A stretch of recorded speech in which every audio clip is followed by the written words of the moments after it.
Bismillah ar-Rahman ar-Rahim. Assalamu alaikum. It is 3 after 10 o'clock, our final interview for the morning on News and Views with me, Julie Ali. And we are going to now talk with author Yunus Chamda. And just before the ad break, I made the assumption that he's based in Roshni simply because he, together with a few other people from the community, have put together a very, very interesting pictorial history of Roshni. So let's hear whether he's still living in the area or not. Salaam alaikum to you, Brother Yunus Chamda. Welcome to Wa the alaikum program. salam, wa alaikum salam wa rahmatullah. Yes, fortunately, I'm still in Roshni, and thankfully Oh, so, yeah. why, thankfully so. There's nothing Well, like community, right? you got it. You've nailed it. Okay, so Eunice, this is a story that goes back very many years. You talk about studying history at school. I've always been fascinated in history as a subject, and I've often wondered about my own family history as well, in the place where I grew up in. And I've often played around with the idea that perhaps it needs to be documented. It is interesting for these stories to be documented and preserved for future generations. Your thoughts? Would you agree with me? Absolutely. In fact, I think that teachers have it the wrong way around. We try and teach, world history, and many young learners grapple with the importance of these stories. Yet, if history was taught if the departure point of the teaching of history was the family history and the community history, I think there'll be a far better grasp of really what makes up history and how it should be appreciated. So I mean, I fully agree with you. And one of the things I'm really encouraging people to do after this publication is launched is for people to really write up their family histories, because it's such an important legacy that you have to leave behind to the family. So I fully agree with you. Just another thought that popped into my head. If we really taught children the importance of history, and if we made it interesting enough in a storytelling fashion, imagine how much richer our kids would be regarding our history in South Africa. Because I kind of find that I'm not even sure if a lot of our young people understand the apartheid legacy, when, how it started up, what we left of, why there is so much of disillusionment in the country right now.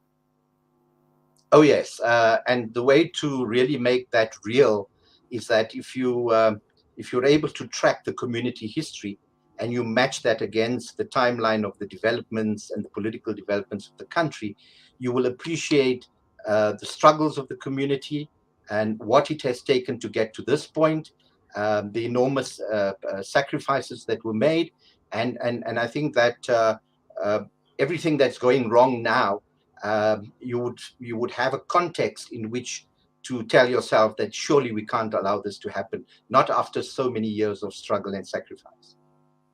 And clearly, these stories, the story that you're going to share with us now, the origins of the 55-year-old, and I'm sure it goes way beyond 55 years, the pictorial history of Roshan and many other such suburbs. And I think people who get their hands on this publication will identify very deeply with it. They'll be able to make that connection. But just coming back to the history of South Africa, if we viewed it from the lens of the community, I think every young person will make the connection to their own families or their own communities as well. And it will then seem so much more richer and closer to their hearts. You know, the if you go through this book, and you're quite right, we couldn't tell the story of Roshni by starting in 1967 when the community was formally established. We had to go back to, in fact, the early 1900s, tracing back the origins of the pioneer families. And if you look at their development and how they had to maneuver and overcome, particularly racial segregation in the early years, to build and establish their lives and to build businesses, it makes for a fascinating history. And then, of course, you had the 40s and the coming of the apartheid era. And all the stories of the families are located in that history, how they were forced out of Vereeniging and what was then top location, and how they were relocated to Roshni. which was really an implementation of the Group Areas Act, and how the community built its community life despite all those obstacles to what it is today. So, if you really track the history of the country and you juxtaposition it with the community history, it really makes it come to life. In fact, I've dedicated 2 full pages to a timeline that plots the some of the events of the community against some of the events of South Africa. Alhamdulillah. So obviously, Yunus, this was not. This involved a lot of role players as well, role players and collaborators in making this a reality. Before we go to the other key role players involved in this book, who is Yunus Chamda? I am making an assumption right now whilst talking with you. I'm thinking you come from a teaching background. I certainly do. Oh, wow. I started my professional life as a school teacher. I Alhamdulillah. taught history and art. Those were my Okay. specialization subjects. And this book is very much a convergence of those two areas of interest. Because Okay. when I taught art, I also had established a photographic darkroom, and I taught photography. And so it's really a convergence of those two areas of interest. So yes, Yunus Chamda is a history teacher. And of all the things I've done in my life, that's the one that I'm proudest of, having been a teacher. Alhamdulillah. You are an author as well. Have you written any other works, uh, books, booklets, etc., or is the authorship related to the topic of discussion this morning? This is really my first fully published work. I mean, I've written lots of other pieces in my professional life, but this is really, I would say, this is really the first notable Okay, publication. let me give you a minute there to switch off that phone or answer it, if you will, and then we Thank you can so much. continue. Then we can continue with this discussion, inshallah. I'm talking with Yunus Chamda. He's an author. He's a teacher raised in Roshni. And obviously, he, with a few other people from the community, got together and have come up with this amazing piece of work. And he is going to be, of course, talking about it, the making of the origins and 55-year pictorial history of Roshni. And he's going to talk lots more about it to us. Who were the other people that you approached and decided, yes, this is a great idea. Let's go forth. Let's Yes. start, documenting. How did it all start? Yes, before I come to the, the huge part that the community played in, particularly with the submission of photographs and information, let me just single out a few other people who were very important in this project. So, 3 friends, myself, a good friend by the name of Harun Pochi, and another by the name of Isam Gattu, who is late now. We really had this idea of doing something with the community history. We were not particularly clear as to what it would entail. And coincidentally, the 3 of us were also instrumental in setting up a photography club in Roshni. And it was Okay. really, that a collaboration which then brought us to the point where we needed to do something. And, at one point we were toying with a narrative, and, there were different formats. But then at some point I thought this, I really need to get moving with this book. And I decided on a pictorial history for many reasons. And then, Alhamdulillah. of course, the community. Just Yes. And then, of course, the my community. Okay. Might I just add that Harun Poch is a good friend of this radio station, Alhamdulillah, an amazing human being. Much respect to him.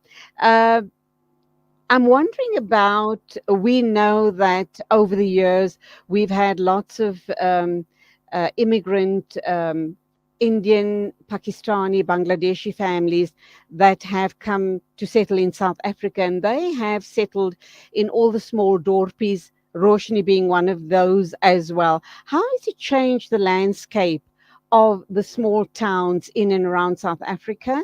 And have you also found an exodus of people from Roshni going into the suburbs? How has that then impacted on life, business, and relationships as a whole? Well, it's a development that's absolutely visible. You can see these immigrant families have moved into the community. They've started up their businesses, very much as our great parents and great grandparents did years ago. And what for me is fascinating is to watch the integration of those groups into the community life, and it comes with its own challenges and stresses, and we're still very inclined to stick together in little groups, but you do begin to slowly see that integration beginning to happen. The question about the exodus of families, I think young people generally tend to be more adventurous and move out to wherever job opportunities lie. But for a large majority of people that have grown up in Roshni, we are so embedded in the community that it's very hard to leave, even when there are better opportunities elsewhere. So we know that in all little towns all over South Africa, you have your core community families, the families that have truly put down roots, and you can name them. You probably can name them off your fingers. Um, are they still around? Are the majority of those families still there, still doing what they've done all their lives, running business? We do know that subsequent generations will have then been educated, become doctors, lawyers, accountants, whatever it is, and not only moved into the suburbs, but possibly even immigrated, to Australia, Canada, wherever else. What does that picture look like? Of the pioneer families, most of those families still have family members living in Roshni. It was quite remarkable that despite the developments as you've spelled them out, many of the families are still here, and you can trace back their roots way back to the early 1900s. And there's just a handful of families that were very instrumental in the early life of the community who are not represented here anymore. One example being the Aswad family. And we all know the Aswad family, the Amina Kachalia, and Zainab Aswad. They were their father was very prominent amongst the early pioneer families and played a huge role in the establishment of the Vrynigen Mosque, etc. That's one example of a family that doesn't have any representation now in the community, but the vast majority of pioneer families, they still around. Alhamdulillah, I don't know very many people in that part of Gauteng, but a few names do pop into my head. I know of the families, I don't know them personally, but names like the Dadabais, names like the Chenya family, the Mullah family, the Dokrat family, and the list goes on. The one thing I remember from my childhood was that there were businesses obviously in the town of Vrynigen, and there was also a business called White House, and I think my family are distantly connected to that family. So these are childhood memories. I'd like to get my hands on the book and then connect those dots from when my parents and grandparents used to talk about these distant relatives living out in Roshni or in Vrynigen. It's going to bring very, very warm memories to a lot of people, not only in Roshni, but all around the world. Every single one of those names that you mentioned are represented in the book. So you are going to thoroughly enjoy going through the book, which, Okay, by the not way, forgetting not forgetting the Chunaras either. I think they have yes, members of their family still there. Okay. yes, they're all in the book. And by the way, this is a very large book. It's an A3 size coffee table book. It's 340 pages. It weighs 4 kilograms. It is Oh, truly a coffee table book. There's no casual reading this in lying in bed. You have to literally sit at okay. a table or a coffee table. But it's quite comprehensive in that respect. And yeah, every one of those families you mentioned are in the book. And there's so very many more families. The names just don't come to mind right now. Let's look at the book then and see what exactly is contained. I was excited to see that it's in pictorial format, but let's talk about the summary. Let's talk about the stories. Are there actual family stories contained in the book? The fact that it's a pictorial book, the pictures in many ways speak for themselves, and the stories are kind of in layers behind those photographs. So I must say that there's not a lot of narrative, but we consciously decided to have every chapter start with a bit of a narrative, a very important narrative, which, by the way, I asked Harun Pochi to do those narratives because he knows the history of the community so intimately, and he's done a fabulous job with the narratives that precedes each and every chapter. The book itself is divided into 13 chapters, an introduction and conclusion at the two ends, and then in between, a large part is the origins of the community, which goes back to where they came from. Then there's the establishment of Roshni itself, in the early years. And then we go into sectors like education, civic life, which includes, of course, religious life, health, the environment, etc. Then there's business, there's sports, there's arts and culture, politics and government, community outreach, what the community does outside of Roshni, international solidarity. And then we've Wow. created a little interesting chapter called Other, which is just Mhm. interesting things that don't fit into any of the other chapters. We've put that into a chapter called Other. Okay, wow. Has the book been launched, and how has the community responded? The book is due to be launched on Friday night. We have this launch arranged, but we also have community heritage day the next day, which is Saturday, and we really want to appeal to people to come to the launch on Friday, but also to come and join us on Saturday. Lots of food and lots of entertainment. We really want to make it a day of celebration for the community, for people young and old to come and have a wonderful time at all the activities that have been planned. And how many books have gone into print, and the cost of the book? Right. So we've ordered 500 books, and it is certainly not a cheap book. It's we're selling it at a cost price. We're selling this book at 1,000 rand, which is actually the cost price of the book. But we've used sponsorship and other ways of making money on the book, which incidentally is going to all go back to the community. There is absolutely no Alhamdulillah. profit in this project.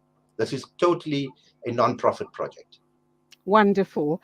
Undoubtedly, those books will be snapped up in a shot, and you're going to have a wonderful evening Friday night at the launch, and Saturday too will be a wonderful day. It's about celebrating Roshni and the people of Roshni as a community, Alhamdulillah. And I think nothing can bring a community together like such an event. So really a marvelous achievement on your part and all the collaborators. I know it's going to be great, inshallah. Any closing remarks you might have for us on the show this morning? Well, simply to ask people to come along, and you've the way you've explained it, that it is really a community day, and that is indeed what it is. It's celebrating our heritage. It's remembering our history. It's celebrating community. It's about socializing. That's an important part of the days that we've arranged. It's opening up the book and allowing the pictures to generate conversation and excitement. And I deliberately ensured that I balanced the book with historical issues from the past, but also include lots of recent events so that even young parents see something in the book for themselves, and thereby really bringing together both the older generation and the younger generation in appreciating this community called Roshni. I have to take liberty and just mention this two more names that have popped into my head of families in that part of the world, Roshni and Vereniging. I think it was the Desais. A lot of them were then in Didier as well. I think there might still be one or two of those brothers with their families living there. And a family known as the Gama family. Now, I don't know if that is their actual surname or was that just, a name that was given to the family for whatever reason. So those two names pop into my head as well. Would I be correct? Absolutely correct. And let me say quickly, the Desais in Didier have an entire page dedicated in Oh, the wow. origins chapter to the communities of Didier. So the Desai and the Pahad families Okay. have an entire page, and all the family members are pictorially represented on that page. As for the Gama family, well, they, they are represented in the business chapter and in many of the other parts of the book. So, yes, you will Okay, certainly let's. enjoy the book. Yeah, I had to touch on the Kanamia people, Connection. families living in that part. Yeah, absolutely, absolutely.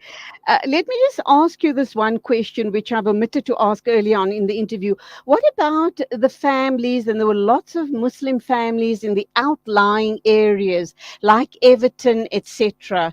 Have they been part of this book, or do they not form part of the history? I should imagine they do. I think Motalas as well. They also come from a teaching family. Lots of them were teachers. So what about Nagdis? They, as I'm speaking with you, more and more names are coming forward.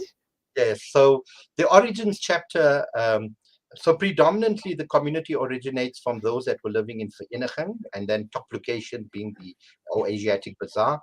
But Everton, obviously, a large number of the residents of Roshni have roots in Everton, so that's well represented in the book. And then we looked at all the surrounding little rural communities, and we picked up as many of those as we could, and we've represented them in the book. Wonderful. Can't wait to get my hands on it. I think it was an amazing idea that now you are seeing fruition. I just hope and pray that people in other small dorpies around South Africa take your idea and run with it and document their histories as well. It will be amazing to pass it down to future generations. Thank you indeed for being with us on the show this morning. Assalamu alaikum and much salams to the community of Roshni. Wa alaikum salam wa rahmatullah. Thank you. Thank you so much for having me on. My pleasure. And that's where we leave it. Pardon. I think let's wrap up. I've got a frog in my throat, too much talking this morning. A big thank you to our producers, and that's Yunus Naidu and Kolani. And before I wrap up, some great news. Sorry, I've got a frog in my throat. We're asking you, Islam Media, to please stay informed with our weekly newsletter. Please email newsletter@salammedia.com for more information. We'd like you, our esteemed listener and viewer, to subscribe now, inshallah. Till tomorrow morning, as always, from me, Julie Ali. Assalamu alaikum and Khudafiz.